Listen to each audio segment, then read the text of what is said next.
अस्सलाम वालेकुम। आज की वीडियो में हम करेंगे मैथमेटिक्स वर्कबुक 2 का chapter number 1 direct and inverse proportion और इसका हम करेंगे question number 4 and question number 5। इससे जो पिछले क्वेश्चन है पहले करवा चुकी हूँ, उसका लिंक मैं डिस्क्रिप्शन में दे दूँगी, आप वहाँ से देख लीजिएगा। और जो मैथमेटिक्स बुक 1 है, बुक 2 है और बुक 3 है, इसकी जो है ना मैं बुक 1 और बुक 2 तो तकरीबन कम्प्लीटली सॉल्व करवा चुकी हूँ और जो बुक 3 है वो भी मैं सॉल्व कर रही हूँ। और उसके साथ जो है वो मैंने सोचा कि अब वर्कबुक 2 और वर्कबुक 3 जो है ना ये भी स्टार्ट कर देती हूँ। तो स्टार्ट करते हैं इसका क्वेश्चन नंबर 4। और अगर अभी तक आपने मेरा चैनल सब्सक्राइब नहीं किया तो इसको सब्सक्राइब कर दीजिए और बेल आइकन को लास्ट में प्रेस कर दीजिएगा ताकि आपको न्यू आने वाली वीडियोस के बारे में पता चल सके। और जो मेरा सेकंड चैनल है जिसके बीच मेरी कुकिंग की, क्राफ्ट्स की, रिडल्स की वीडियोस हैं और जो मैं ईरान गई थी उसकी जो वीडियोस हैं उसका भी जो है ना वो भी सारी वीडियोस उसी चैनल पे है और उसका लिंक डिस्क्रिप्शन में आप वहाँ से देख लीजिएगा। तो स्टार्ट करते हैं। If y is directly proportional to 4x plus 1 and y is equal to 3, when x is equal to 2, find an equation connecting x and y. The value of y when x is equal to 5, फिर last one हमारे पास है कि the value of x when y is equal to 11. तो start करते हैं। यहाँ पे सबसे पहले देखिए लिखा हुआ है y is directly proportional to 4x plus 1। यहाँ पे y क्या डायरेक्टली प्रोपोर्शनल है, यानी कि अगर इसकी वैल्यू इंक्रीज की जाएगी तो x की वैल्यू भी इंक्रीज होगी, अगर इसको डिक्रीज किया जाएगा तो ये भी डिक्रीज ही होगी। डायरेक्टली प्रोपोर्शनल ये होता है, इन्वर्सली प्रोपोर्शनल ये होता है कि अगर एक चीज़ इंक्रीज हो रही है तो दूसरी डिक्रीज होगी, ठीक है, या एक डिक्रीज हो रही है तो दूसरी इंक्रीज होगी, इस तरह होता है। ये डायरेक्टली प्रोपोर्शनल है, यानी कि एक के इंक्रीज होने से दूसरी वैल्यू भी इंक्रीज होती है और अगर एक डिक्रीज हो रही है तो दूसरी भी डिक्रीज ही होगी। तो स्टार्ट करते हैं। यहाँ पे हमने करना क्या है कि ये डायरेक्टली प्रोपोर्शनल है, तो यहाँ पे मैं लिख देती हूँ सोल्यूशन। फर्स्ट पार्ट सबसे पहले लिख देते हैं since y is directly proportional. अच्छा, ये स्टेटमेंट जो मैं लिख रही हूँ अगर आप नहीं भी लिखना चाहते तो इसको डायरेक्ट भी लिख सकते हैं, लेकिन अगर ये आप लिख देंगे तो आपका एक अच्छा इंप्रेशन पड़ जाएगा। Since y is directly proportional to proportional to 4x plus 1, तो ये क्या हो जाएगा मेरे पास y is directly proportional to 4x plus 1, इस तरह लिखेंगे। और प्रोपोर्शनैलिटी का साइन जब हटाया जाता है तो हम एक कोई भी एक कांस्टेंट यूज़ करते हैं उसके रिप्लेस में। तो यहाँ पे फिर मैं k को एज अ कांस्टेंट ले लेती हूँ, तो y is equal to k into 4x plus 1 where k is a constant,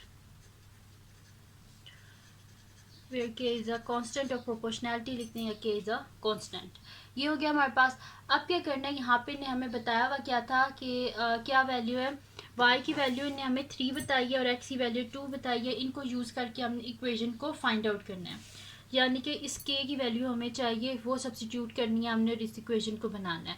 तो k की वैल्यू को फाइंड आउट करने के लिए हम क्या करेंगे, x और y की वैल्यू को सब्सटीट्यूट करेंगे। तो मैं यहाँ पे लिख देती हूँ कि when x is equals to 2 and y is equals to 3, तो y की जगह लिख लेते हैं 3 is equals to k into 4 और x की जगह उसकी वैल्यू 2 plus 1, ठीक है जी। तो 3 is equals to k into 4 2 is 8 plus 1 9, बल्कि मैं इसे लिख देती हूँ 8 plus 1, ठीक है, ताकि आपको कोई कन्फ्यूजन ना हो। तो 3 is equals to 8 plus 1 9, यानी कि 3 is equals to 9 के इधर साइड पे कर लेते हैं इसको, तो बोथ साइड पे 9 से डिवाइड कर देते हैं। तो 3/9 इज इक्वल्स टू 9/9 और साथ में k ये कैंसिल आउट हो गया। k is equals to 3 1 3 3 3 9, k is equals to 1/3। तो ये आ गया मेरे पास k का आंसर, ठीक है जी। तो k का आंसर क्या आ गया 1/3। इसको इस इक्वेशन में सब्सटीट्यूट कर देते हैं। तो मैं यहाँ पे लिख देती हूँ कि मेरे पास क्या आ जाएगा, y is equals to k की जगह उसकी वैल्यू 1/3, तो y is equal to 1/3 into 4x plus 1, ठीक है। ये इक्वेशन थी, इसमें k की वैल्यू जो फाइंड आउट की थी वो सब्सटीट्यूट कर दी 1/3, तो ये हमारे पास इक्वेशन आ गई। यहाँ पे इसका फर्स्ट पार्ट सॉल्व हो गया।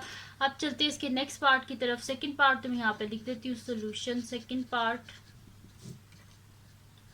तो सेकंड पार्ट मेरे पास है कि the value of y when x is equals to 5, y की वैल्यू को फाइंड आउट करना है जबकि x की वैल्यू क्या है 5 है। तो ये जो इक्वेशन हमने फाइंड आउट की है इसी में हम लिखेंगे x को 5। तो मैं यहाँ पे लिख देती हूँ when x is equals to 5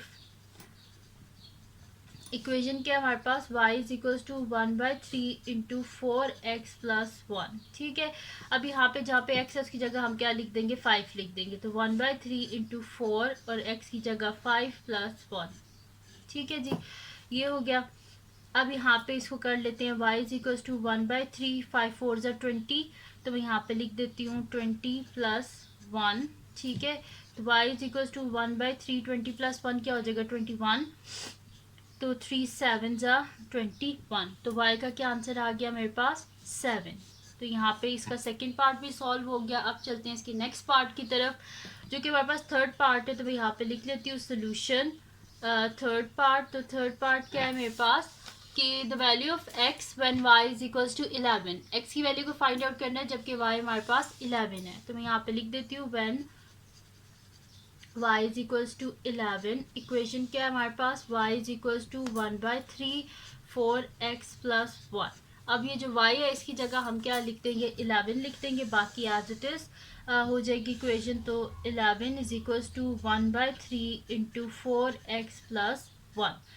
ये डिनोमिनेटर सबसे पहले इस 3 को हटाना पड़ेगा। तो इस 3 को कैसे हटा सकते हैं, हम बोथ साइड पे 3 से मल्टीप्लाई करेंगे। तो 3 multiply by 1/3 into 4x plus 1। ये 3 और 3 कैंसिल आउट, 3 11 ज़ा 33 इज इक्वल्स टू मेरे पास हो जाएगा 4x प्लस 1। ठीक है जी, अब इस 1 को क्या कर देते हैं, हम बोथ साइड से माइनस कर देते हैं। तो यहाँ पे मेरे पास हो जाएगा 33 minus 1 is equals to 4x plus 1 minus 1। ये दोनों कैंसिल आउट, तो 4x is equals to 33 minus 1 क्या हो जाएगा 32। बोथ साइड पे 4 से डिवाइड कर दें, 4 और 4 cancel out, x is equals to 4 8 ज़ा 32।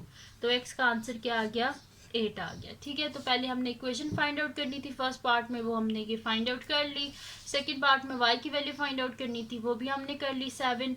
और थर्ड पार्ट में x की वैल्यू फाइंड आउट करनी थी, वो भी हमने फाइंड आउट कर ली, जो कि मेरे पास आ गई है 8। ठीक है जी, तो यहाँ पे हो गए इसके जो है सारे पार्ट सॉल्व हो गए क्वेश्चन नंबर 4 के। अब चलते हैं इसके नेक्स्ट क्वेश्चन की तरफ, जो कि हमारे पास है इसका क्वेश्चन नंबर 5। तो क्वेश्चन नंबर 5 को देख लेते हैं कि क्या है हमारे पास। तो क्वेश्चन नंबर 5 जो है वो हमारे पास है कि if d cube is directly proportional to L and d is equals to 2 and L is equals to 6, find an equation connecting d and L। और सेकंड पार्ट में the value of d when L is equals to 48। और third part है the value of L when d is equals to 2/3। तो इसको start करते हैं, यहाँ पे मैं लिख लेती हूँ सोल्यूशन। ठीक है जी, मैंने लिख लिया सोल्यूशन। अब इसका फर्स्ट पार्ट पहले हमने करना है, हमने इक्वेशन को फाइंड आउट करना है। तो यहाँ पे क्या है कि हमारे पास डी क्यूब और एल के आपस में डायरेक्टली प्रोपोर्शनल है। तो मैं यहाँ पे लिख दूंगी since d cube is directly proportional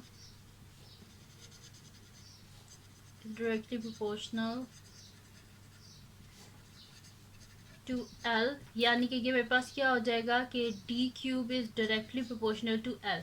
इस प्रोपोर्शनैलिटी के साइन को हमने यहाँ से हटाना है, तो यहाँ पे हमें कांस्टेंट लाना पड़ेगा। तो फिर के को हम एज अ कांस्टेंट ले लेते, तो मैं लिख दूंगी d cube is equals to k l, where k is a constant. ठीक है, के हमारे पास एक कांस्टेंट है। तो d cube is equals to k l, ये हो गया मेरे पास। अब हम यहाँ पे जो वैल्यूज हमारे पास गिवन है डी की और एल की, इनको यूज़ करके इस के की वैल्यू को हमने फाइंड आउट करना है, क्योंकि हमें इक्वेशन चाहिए और उस इक्वेशन में इस कांस्टेंट की वैल्यू हमें चाहिए होगी। ठीक है, हमें इक्वेशन बनानी है ना, तो ये कांस्टेंट जो है यहाँ पे अननोन है हमारे पास, इसकी वैल्यू को हमने फाइंड आउट करना है। वो फिर जब सब्सटीट्यूट करेंगे तो फिर ही हमारे पास इक्वेशन कंप्लीट होगी। तो यहाँ पे लिख देती हूँ when d is equals to 2 and l is equals to 6। तो d की जगह लिख दें 2, यानी कि 2 का cube is equals to k, और l की जगह लिख दें 6। 2 का क्यूब क्या होता है 8 is equals to k into 6। हमें k का आंसर चाहिए, साथ में 6 नहीं चाहिए। बोथ साइड पे 6 से डिवाइड कर दें, 6 और 6 कैंसिल आउट। तो यहाँ पे क्या हो जाएगा k इज इक्वल्स टू, ये दोनों एक टेबल में आते हैं ना 2 के टेबल में, 2 4 ज़ा 8 एंड 2 3 ज़ा 6। तो k इज इक्वल्स टू क्या आ गया मेरे पास 4/3। ठीक है, k मेरे पास आ गया 4/3, यानी कि इक्वेशन मेरे पास क्या आ जाएगी कि d cube is equals to k l था ना, तो k की वैल्यू क्या है 4/3 और साथ में l। तो ये इक्वेशन हमने फाइंड आउट करनी थी, और यहाँ पे फर्स्ट पार्ट जो है वो हमारे पास कम्प्लीटली सॉल्व हो गया। अब हमने करना है इसका सेकंड पार्ट। तो सेकंड पार्ट में हमने क्या करना है, द वैल्यू ऑफ डी की वैल्यू को हमने फाइंड आउट करना है। तो यहाँ पे मेरे पास क्या है, यहाँ पे मैं लिख देती हूँ सोल्यूशन। अब second part, solution second part, ठीक है जी। तो क्या है हमारे पास कि d cube is equal to k l है और एल की वैल्यू क्या है 48। तो पहले लिख लेते हैं when l is equals to 48। और अब यहाँ पे मैं इक्वेशन लिख लेती हूँ कि d cube is equals to 4/3 L.